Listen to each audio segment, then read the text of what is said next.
Olá pessoal, tudo bem com vocês? O tema da aula de hoje é Primeira Revolução Industrial. Bora lá?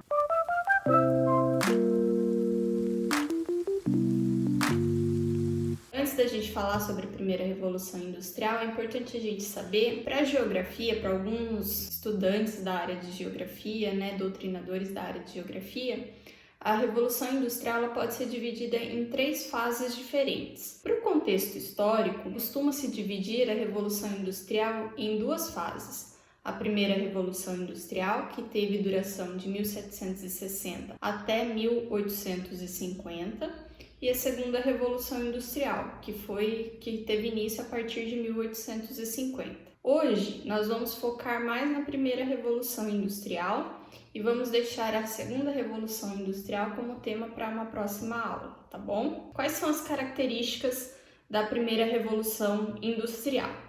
A primeira Revolução Industrial, ela se iniciou, como acabei de falar, em 1760, ou seja, meados do século XVIII, e ela marcou a transição do sistema feudal para o sistema capitalista, então acarretando uma grande transformação econômica para a época e uma transformação social também. Houve um grande desenvolvimento de novas tecnologias, técnicas de produção, e essas transformações elas começaram na Inglaterra e depois se espalharam para o mundo inteiro. E nós vamos ter que a principal característica desta fase é a mudança no processo produtivo, ou seja, o que antes era marcado pela manufatura, pelo aquele processo artesanal, em que os artesãos, são camponeses, eles acompanhavam desde, por exemplo, o tosqueamento de uma ovelha até o processo de produção do tecido, do algodão,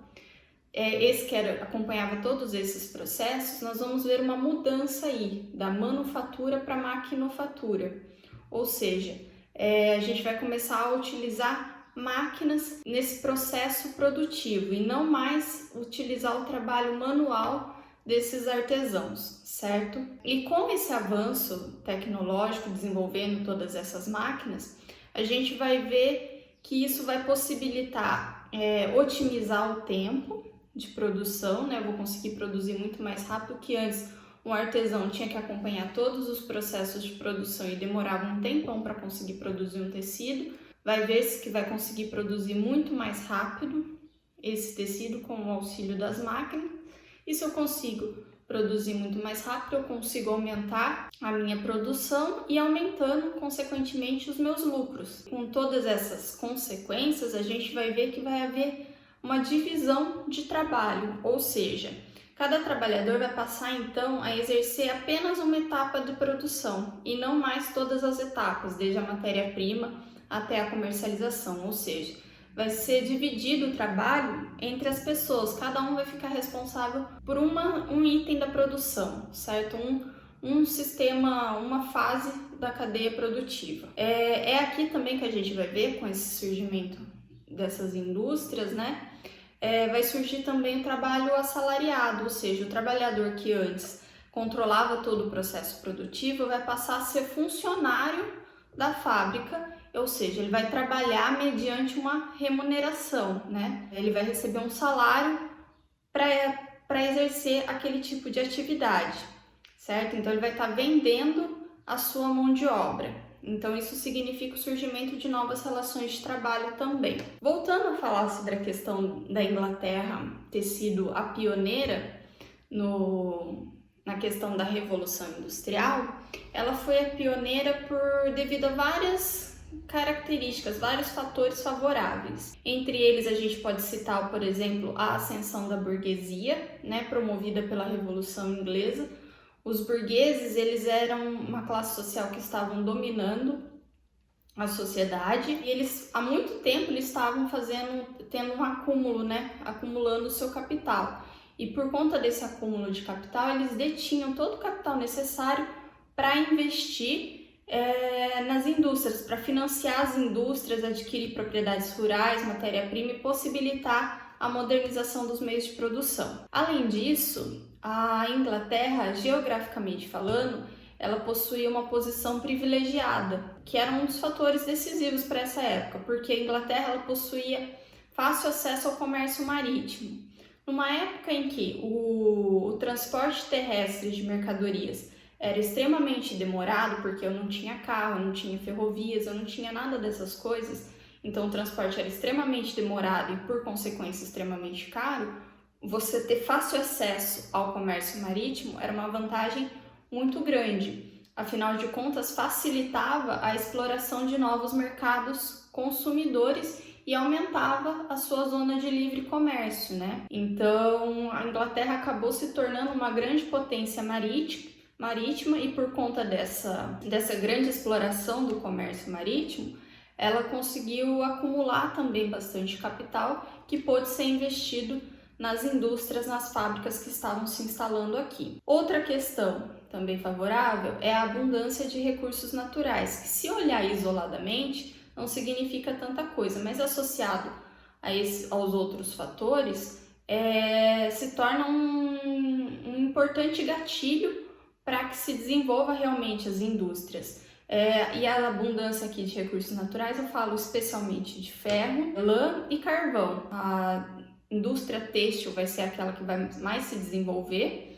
O carvão vai servir de combustível para maquinário a vapor e o ferro para a produção exatamente de outras máquinas, por exemplo. Além disso, outra medida que estava acontecendo na Inglaterra que favorecia a Revolução Industrial era a política do cercamento. O que era essa política do cercamento? Ela mudou a configuração das áreas rurais. O que antes cada trabalhador rural usava um pedaço de terra em comum com os demais para produzir, passou-se a introduzir a questão das cercas para a criação da pecuária e produção de matéria-prima. E essa política ela acabou provocando um intenso êxodo rural, por conta que as terras só podia ficar com as terras quem tivesse título de propriedade dessas terras. E acontece que muitos dos pequenos produtores rurais não tinham títulos de terra, né? Eles apenas utilizavam a terra, mas não tinham qualquer documento comprovando a posse, a propriedade dessa terra. Então acabava que eles perdiam essa terra, e por conta da perca de terra e a indústria aumentando na cidade, havia essa migração do âmbito rural para o âmbito urbano, né? Então as pessoas saíam lá, provocava o êxodo rural, né? As pessoas saíam da área rural para vir para a área urbana. E como houve esse intenso êxodo rural, acaba que a gente vai ter uma grande disponibilidade de mão de obra. E havendo uma grande disponibilidade de mão de obra, isso acarreta o quê? A desvalorização dessa mão de obra, né? Porque se eu tenho muito para oferecer, acaba que ela acaba saindo mais barata, né? Por isso, daí os baixos salários que a gente vai ver daqui a pouco. Além disso, outra questão que favorecia bastante a Revolução Industrial na Inglaterra era a questão das adoções de políticas econômicas liberais, né? A Inglaterra ela foi a pioneira, digamos assim, nessa questão do liberalismo econômico, certo? Que acabava possibilitando o progresso tecnológico e aumento da produtividade. As primeiras indústrias, como eu falei para vocês, que se instalaram, né, que surgiram com a Revolução Industrial, foi a indústria têxtil, né, de produção de tecido.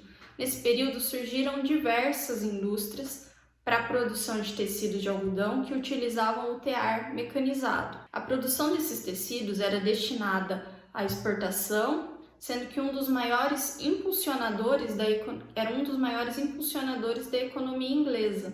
E aqui vale linkar com aquele vídeo de aulas anteriores que eu falei da Revolução Francesa. Lembra que eu já falava que a Inglaterra ela vendia tecidos para a França, né, na época da Revolução Industrial? Pois é, então, a Inglaterra começou com a indústria têxtil, a grande produção de tecidos, né, de algodão. As consequências dessa revolução industrial são várias. A primeira consequência que a gente pode ver com a questão da revolução industrial é a substituição da manufatura pela maquinofatura, ou seja, eu vou substituir aquele trabalho artesanal pelo trabalho realizado pelas máquinas, né, para aumentar a minha produção, otimizar a minha produção. Vai haver um aumento da mão de obra disponível, o que acaba acarretando a desvalorização dessa mão de obra. Nós vamos ver novas relações de trabalho marcadas por duas classes diferentes, ou seja, a burguesia e o proletariado, né? Ou seja, vai haver uma separação entre capital e trabalho, né? A burguesia é detentora do capital e o proletariado é a mão de obra, né? Além disso, os trabalhadores, a gente vai ver que os trabalhadores, diante dessas novas configurações, eles vão começar a exercer funções específicas de trabalho, ou seja, não vão mais acompanhar todo o processo produtivo, né, do tecido, por exemplo, eles vão ficar focados em um único setor de produção. Os salários recebidos por conta da desvalorização da mão de obra, eles serão baixos e as cargas e haverão longas cargas horárias de trabalho, né? Eles vão trabalhar muito e receber muito pouco. E é esse contexto, essas relações entre capital e trabalho, elas vão se tornar bem violentas, né? Os operários submetidos às longas jornadas de trabalho, salários muito baixos, condições de trabalho arriscadas, danos causados pelo caráter mecânico e repetitivo do trabalho, da atividade na linha de produção, que inclusive vai ser tema de várias críticas, né, com relação à alienação do trabalho. E além disso, as mulheres e crianças, elas também trabalhavam, essas mesmas longas jornadas de trabalho eram submetidas a esses mesmos riscos e recebiam muito menos por isso, pelo trabalho, muito menos que o homem pelo trabalho desempenhado, ainda que exercesse a mesma função. Então, vai ser nesse contexto, né, que vai gerar uma grande insatisfação dos trabalhadores e vão surgir vários movimentos organizados pelos operários a fim de reivindicar melhores salários e condições de trabalho mais seguras. No início do século XIX, a gente vai ver o primeiro movimento, que é o ludismo, né, movimento ludista, ou também conhecido como dos quebradores de máquinas, que se tratavam do quê? De trabalhadores que estavam revoltados pela mão de obra braçal, a mão de obra humana, ter sido substituída pelo maquinário. Então, revoltados com essa situação, porque isso gerava um desemprego muito grande, eles resolvem invadir as fábricas, as indústrias e quebrar todas as máquinas existentes como uma forma de protesto.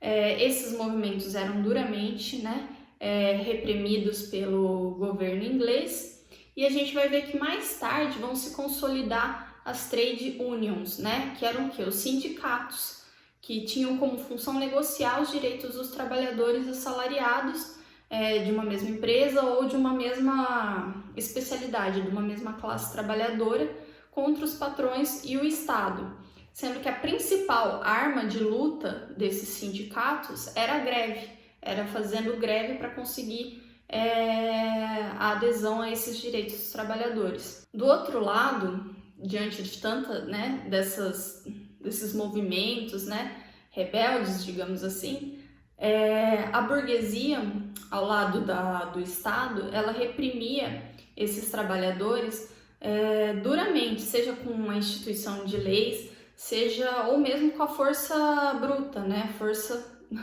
na porrada, né? E diante dessa situação, o operariado ele viu a necessidade de que ele precisava se mobilizar politicamente, ou seja, ele precisava ganhar espaço político para poder influenciar na ação do Estado, seja na criação de leis, seja nesse exercício arbitrário da força bruta. Então, por isso, aí vai ser nesse momento que a gente vai ver que vai surgir um movimento chamado cartismo, né, ou o movimento cartista na Inglaterra, e que vai introduzir um movimento de luta do trabalhador pela participação na vida política. Inclusive, os trabalhadores vão até começar a lutar pela instituição do voto universal e secreto. Mas, né, a ideia mesmo do movimento cartista é que os trabalhadores possam ter um representante da classe operária no governo que lute pelos direitos dele e possa fiscalizar a União e barrar um pouco essas políticas que estavam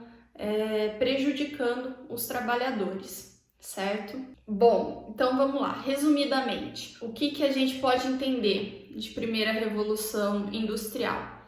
Ela ocorreu a partir de 1760, foi até 1850, quando vai começar a segunda revolução industrial.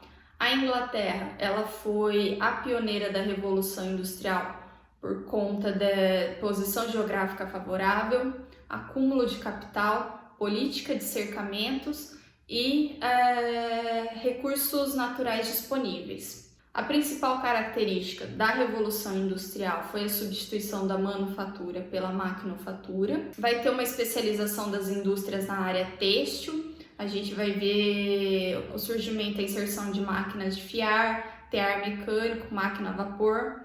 E a gente vai ver novas relações de trabalho surgindo, se estabelecendo. Surge o trabalho assalariado e a divisão de trabalho, ou seja, o trabalhador exercendo funções específicas. Tá bom? De primeira revolução industrial, é isso que eu tinha para falar para vocês. Eu espero que vocês tenham gostado, tenham entendido a matéria e se gostou, por favor, deixa seu like aí ao final do vídeo, se inscreva no meu canal para que você possa ver os vídeos futuros aí, tá bom? Meu muito obrigada!